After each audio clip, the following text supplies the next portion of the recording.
Comment fonctionne un registre à décalage? Dans cette théorie, nous allons examiner les circuits à décalage appelés aussi registres à décalage. Ces circuits sont le plus souvent formés de bascules synchrones reliées l'une à la suite de l'autre et commandées par le même signal d'horloge. L'état de la première bascule se décale aux bascules suivantes, d'où le nom de circuit à décalage. Ils sont très utilisés comme circuits de temporisation, comme circuits de mémoire et de traitement de l'information. Une application importante des registres à décalage est la transmission série de données logiques. Nous allons voir que les registres à décalage peuvent se présenter sous différentes formes selon l'accès aux entrées et sorties. 1. Registre à entrée série et sortie série. 1.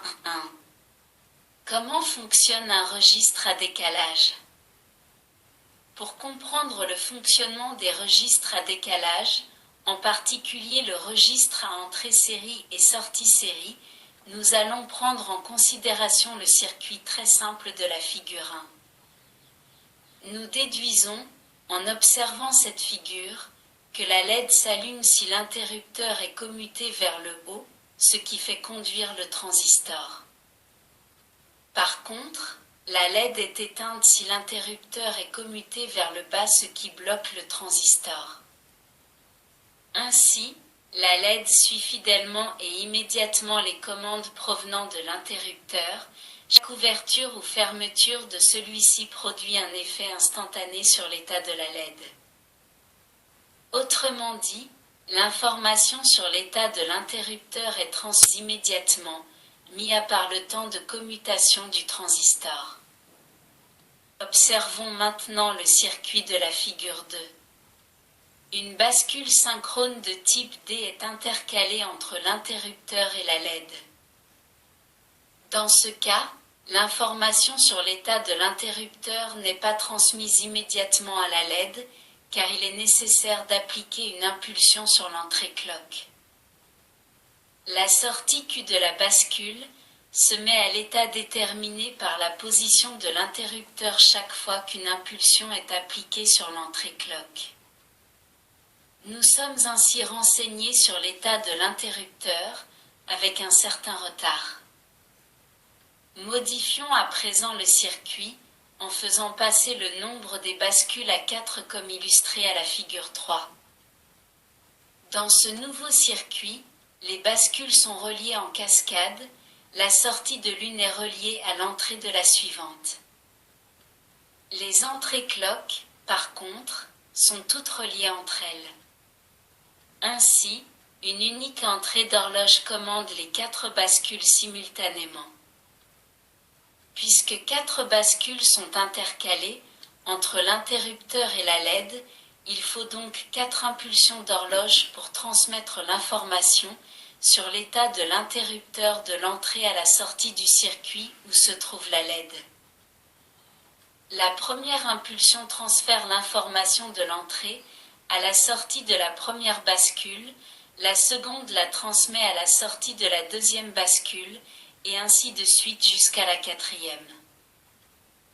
L'information se décale donc, en se propageant de l'entrée de la première bascule à la sortie de la quatrième bascule au bout de 4 impulsions d'horloge.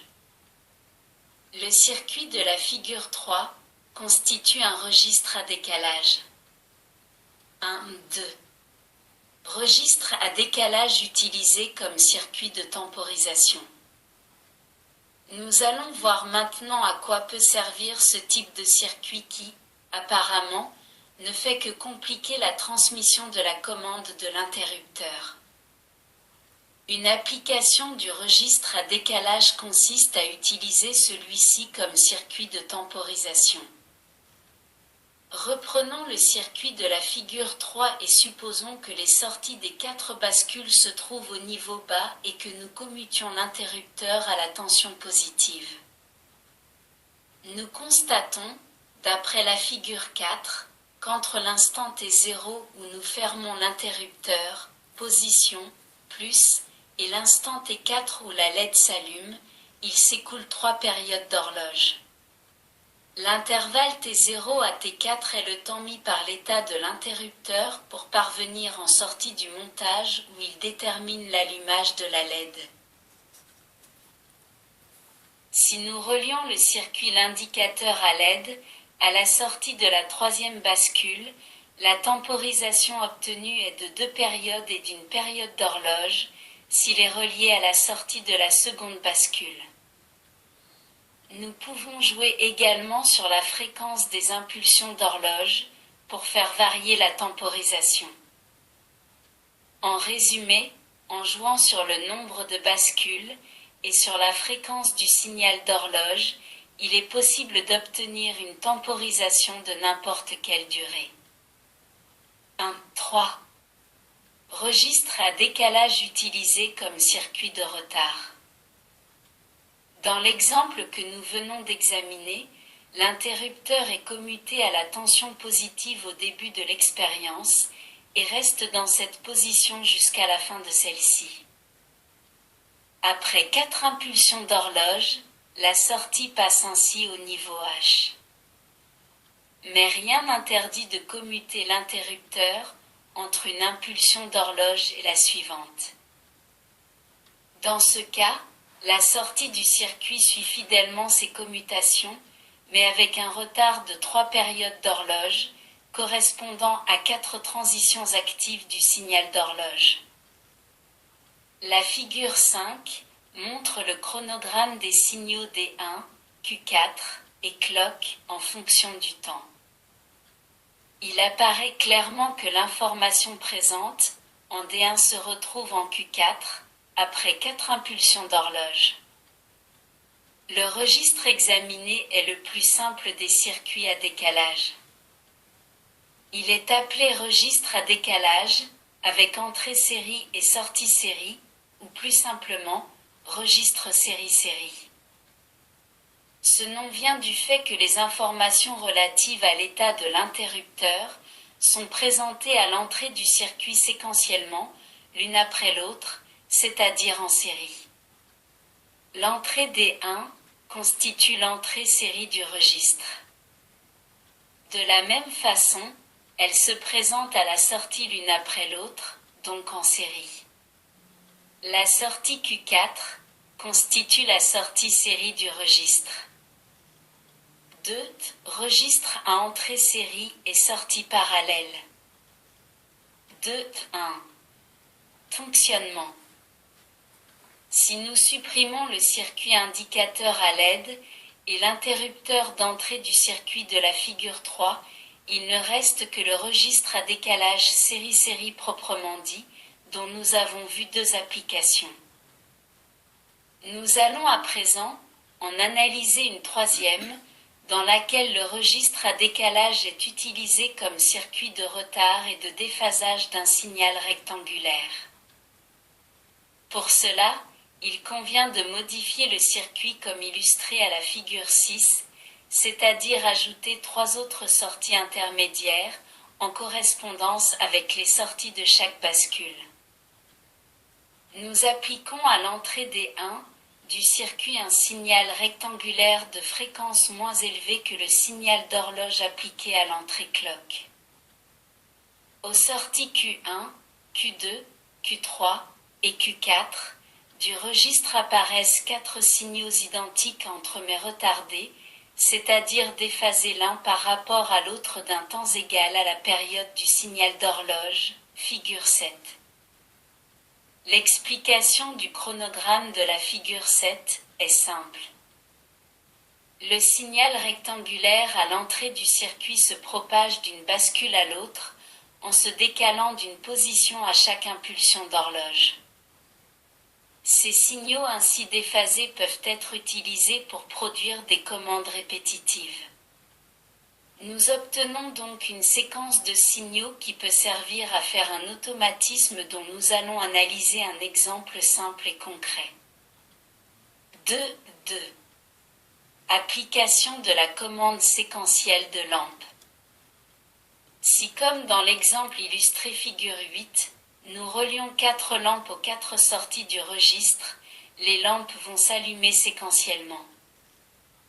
En effet, à l'instant T1, figure 7, la sortie Q1 passe au niveau H, et donc la lampe L1 s'allume, tandis que les autres lampes restent éteintes.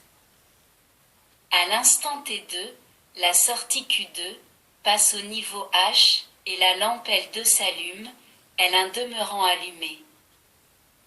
À l'instant T3, la sortie Q3 passe au niveau H, et L3 s'allume, L1 et L2 également allumés. À l'instant T4, 2 changements se produisent, la sortie Q4 passe au niveau H et L4 s'allume, mais en même temps, la sortie Q1 repasse au niveau L et donc la lampe L1 s'éteint. À l'instant T5, L2 s'éteint. À l'instant T6, L3 s'éteint. Le cycle décrit de l'instant T1 à l'instant T6 se poursuit indéfiniment. Nous pouvons imaginer des cycles plus compliqués en augmentant le nombre de bascules du registre.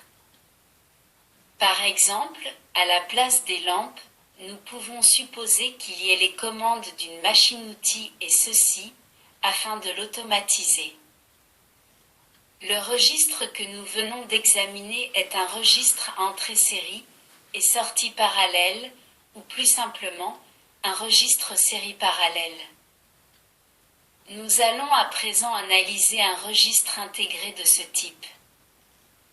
2.3. Analyse d'un registre série, parallèle intégré, le 74164. Le circuit intégré 74164 est un registre à décalage à 2 entrées série et 8 sorties parallèles, ayant une entrée d'horloge, CK, et une entrée asynchrone de remise à zéro, générale prioritaire, CLR. Le brochage de ce circuit est donné à la figure 9, tandis que la figure 10 donne sa table de vérité. Note. Les appellations Q1N, Q2N, Q3N, etc. qui apparaissent dans la table de vérité du circuit intégré 74164 vous sont probablement inconnues. Ces appellations signifient simplement que la sortie considérée possède l'état que possédait la bascule précédente avant le coup d'horloge. Par exemple, dans la 3e ligne de la table, lorsque A et B sont à 1, nous lisons dans la colonne Q2 l'état Q1N, cela signifie donc que Q2 est à l'état où était Q1 avant le coup d'horloge qui a fait passer Q1 à 1. 3. Registres à entrée parallèle et sortie série. Les registres série parallèle ou série-série permettent de décaler vers la droite des informations en les appliquant une à une sur l'entrée série. Cela revient à dire que les données sont disponibles en série, soit sur un seul fil. Mais il peut se présenter le cas où plusieurs données sont disponibles simultanément.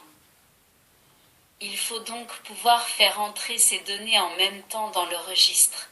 Ceci se réalise par l'intermédiaire de plusieurs entrées dites parallèles.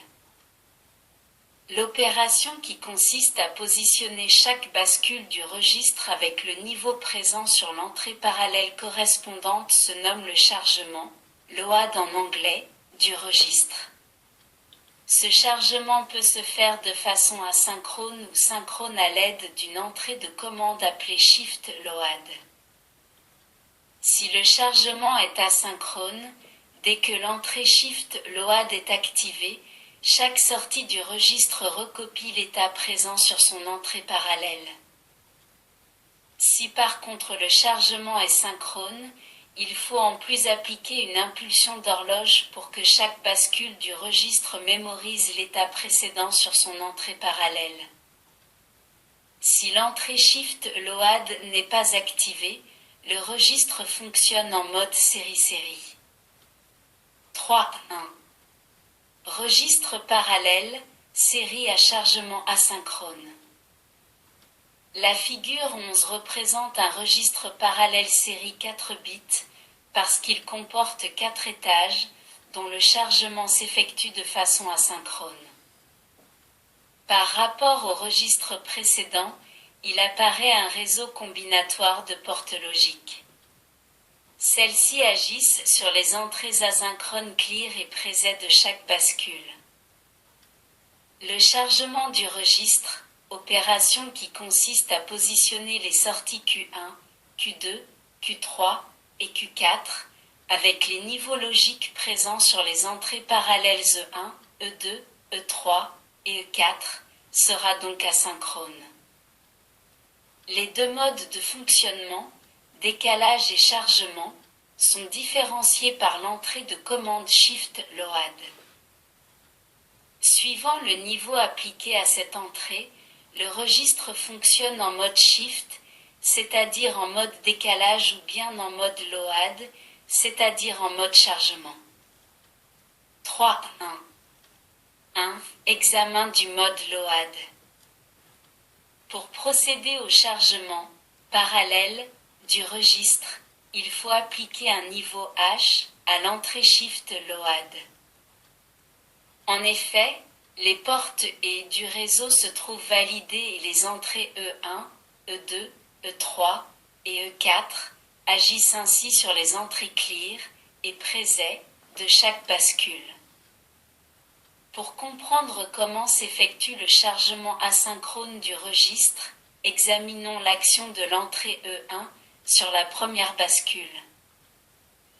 Puisque l'entrée Shift-Load est portée au niveau H, le niveau logique appliqué en E1 se retrouve sur l'entrée preset de la bascule, tandis que l'entrée clear reçoit le niveau logique opposé à celui de E1. Les entrées clear et preset étant actives au niveau H, lorsque 1 est au niveau H, l'entrée preset devient active et la sortie Q1 de la bascule passe donc au niveau H. Si par contre, l'entrée E1 est au niveau L, c'est l'entrée clear qui devient active et donc la bascule se porte au niveau L. En résumé, lorsque l'entrée Shift-Load est au niveau H, la sortie Q1 recopie l'entrée E1. Il en va de même pour les autres sorties Q2, Q3 et Q4, qui recopient respectivement les entrées E2, E3 et E4. Tant que nous sommes en phase de chargement, le signal d'horloge n'a aucune influence puisque l'une des deux entrées clear ou preset est active, donc prioritaire. 3.1. 2. Examen du mode Shift. Ramenons maintenant l'entrée Shift-Load au niveau L. Dès lors, les entrées clear et preset deviennent inactives puisqu'elles se portent au niveau L indépendamment du niveau des entrées parallèles. Le signal d'horloge devient prépondérant et le registre fonctionne en mode Shift. À chaque impulsion d'horloge, la donnée présente en D1 se transfère en Q1, celle présente en Q1 se transfère en Q2 et ainsi de suite jusqu'à la sortie Q4. Il est à noter que la donnée présente en Q4 est perdue à chaque impulsion d'horloge. Les données présentes sur E1, E2, E3 et E4 peuvent varier, elles n'ont aucune influence sur le fonctionnement en mode décalage du registre. En résumé, l'information sur 4 bits présente sur les entrées parallèles est chargée sur un niveau de l'entrée Shift-Load. En ramenant cette entrée au niveau L, l'information chargée se décale vers la droite d'un cran à chaque impulsion d'horloge. Nous allons à présent analyser un registre intégré de ce type. 3.1. 3. Analyse d'un registre parallèle, série asynchrone intégrée, le 74165.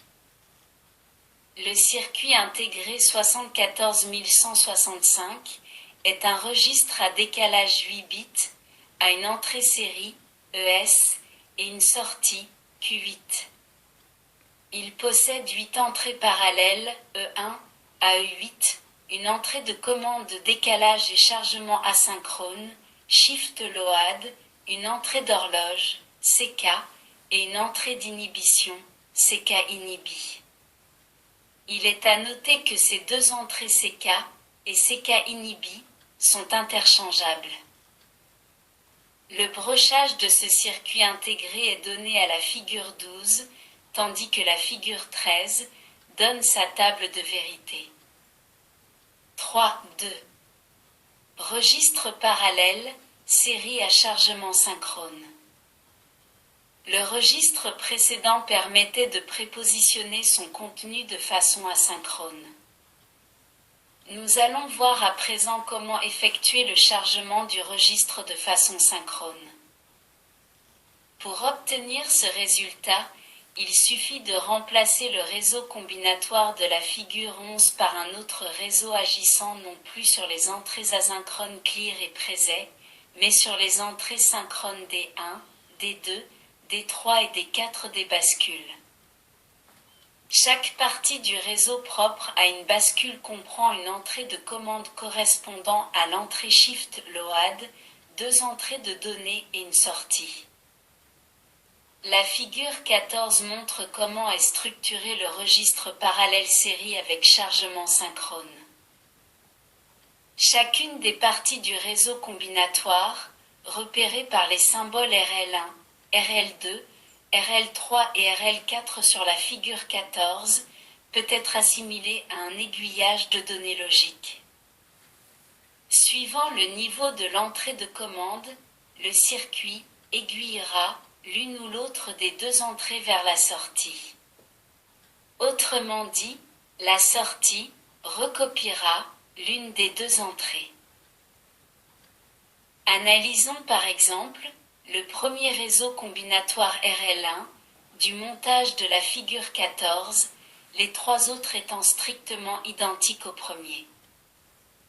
Supposons que lorsque l'entrée Shift Load est à l'état 0, D1 égale ES, et que D1 égale E1, lorsque l'entrée Shift Load est à l'état 1, l'inverse pouvant exister.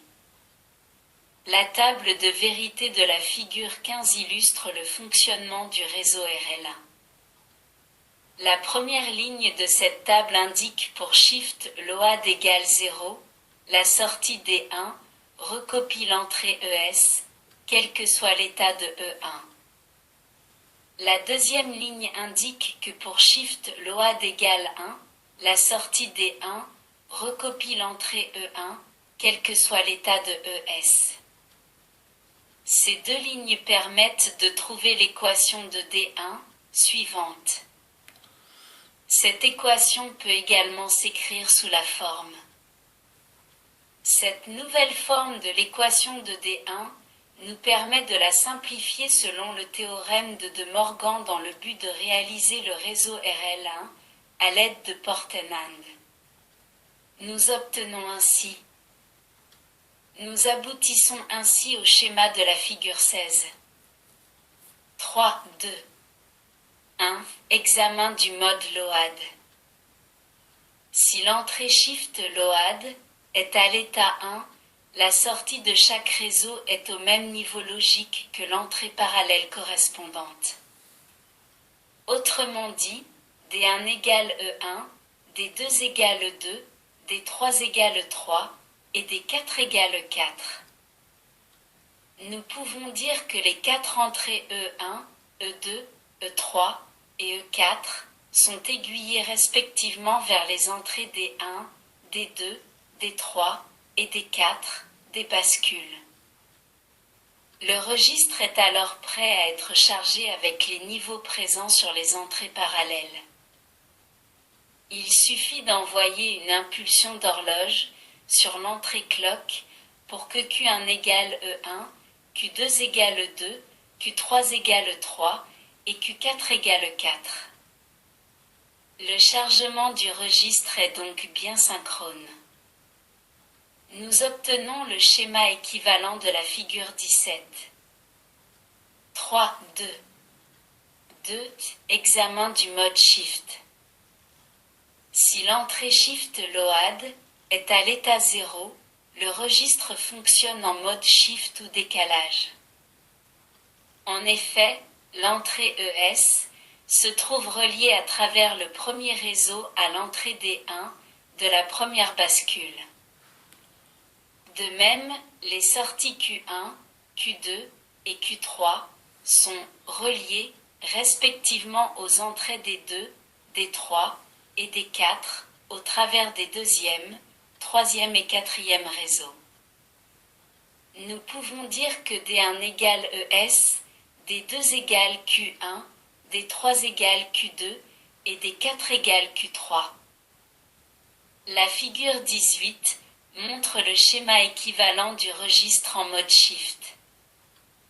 À chaque impulsion d'horloge, le contenu du registre est décalé d'un pas vers la droite.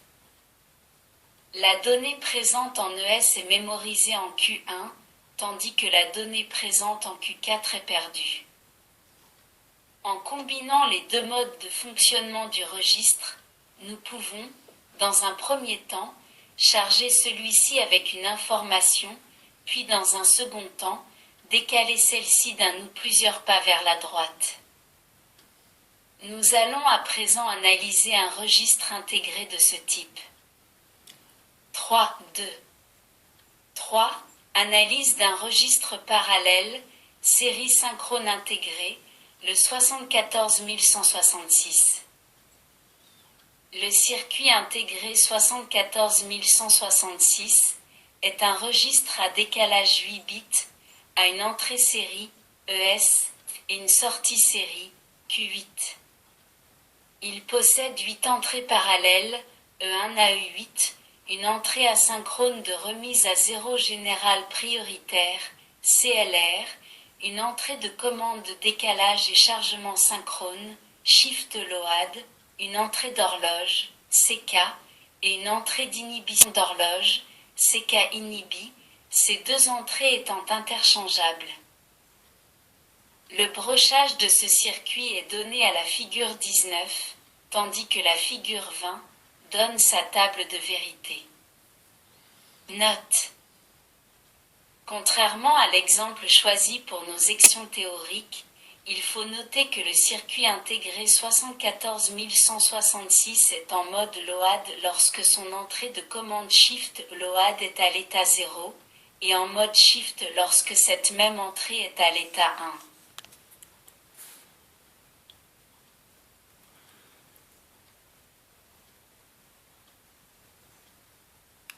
Merci de votre écoute. À bientôt.